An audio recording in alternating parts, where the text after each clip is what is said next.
Magandang araw mga master. Bali sa video na to, ituturo ko kung paano mag-backup ng marka at saka ng mga routes na ginawa ninyo sa Osmand app. Kasi minsan baka mag-update kayo, baka mawala yung mga ginawa nyong spot o marking dyan sa mapa. So mas maganda kung maka-backup. So una, buksan nyo yung Osmand. Pagbukas ng Osmand, punta kayo dito sa main menu. Tapos hanapin nyo dyan yung settings. Pindutin nyo yung settings. Pag pindot ng settings sa pinakaibaba, scroll nyo lang.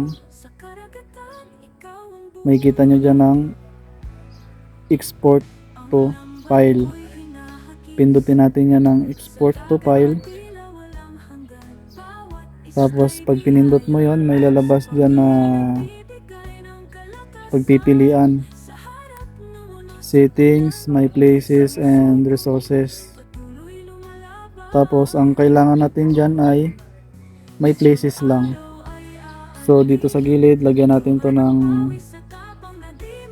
check. Yan. Kung mapapansin nyo, pag check nyo, lumabas yung continue button sa baba. So dapat naka-check yan, my places. Tapos continue na natin.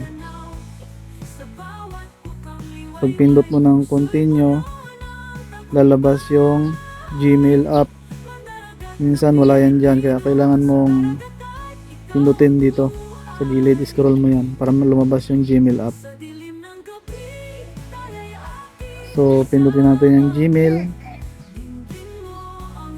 Pag pindot mo ng Gmail, ganyan ang lalabas.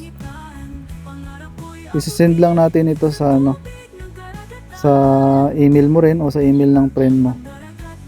Pero mas maganda kung email mo rin para ma-access mo rin anytime. Halimbawa, itong susindan ko. Tapos itong mga to, pwede mo tong palitan, subject. Markings. And routes. And tracks. Tapos dito pwede mo itong lagyan ng notes kung anong gusto mo ilagay. Okay, mga favorite spots kung saan ako nakahuli ng giant trevally at tuna at malasugi at pating. So ikaw na ang bahala dyan. Pero yung pinaka file nun, itong export 2024 OSF, yan yung pinaka file nya. Tapos pindutin natin itong send. Pag napindot mo yung send, ibig sabihin nandun na yon sa Gmail. Balik tayo sa Gmail. Tignan natin ang sent box ko. Ito na, nandito na siya. Nasa sent box na siya, ibig sabihin nag-send na yon. So anytime pwede natin tong ma-access. Kahit masira ang cellphone natin, basta tandaan lang natin ang email natin tsaka yung password na ginamit sa pag-backup. So ito, pinutin ko to ng star na yan, kasi yung star na yan Ibig sabihin yan, favorites. Madali ko siyang makita dito sa gilid. Diyan sa start. Yan. Nandyan lang yan siya, hindi na yan siya mawala dyan. So, kung nabura mo halimbawa, nabura mo yung marking,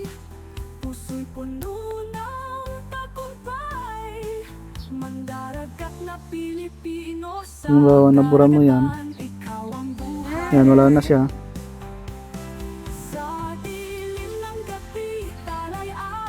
Halimbawa, nabura, teka, burahin ko lang. Yan, wala na. So, burado na. Halimbawa, aksidente mong nabura, punta ka lang dito sa email. Yan, yung binackup mo na yan, pindutin mo lang yan. Pag pindot mo, piliin mo lang yung Osman. Tapos, yan na, may lalabas dyan na import. Tapos, may places, i-check lang natin to. Tapos, sa baba, continue. Tapos, pwedeng replace all na lang para mas maganda. So, replace all. Tapos, close. So, yan na ulit. Nandiyan na ulit yung marking na ginawa mo. So, ang mas maganda niyan, every month or every week, mag-backup kayo para sigurado na hindi masasayang ang ginawa nyong, ang pinaghirapan nyong marking. So, pwede nyo rin i-send yan sa mga tropa nyo kung gusto nilang magkaroon ng spot na meron ka. Pwede nyo rin i-send yung backup na yun sa ibang cellphone. So, yan lamang po at maraming salamat.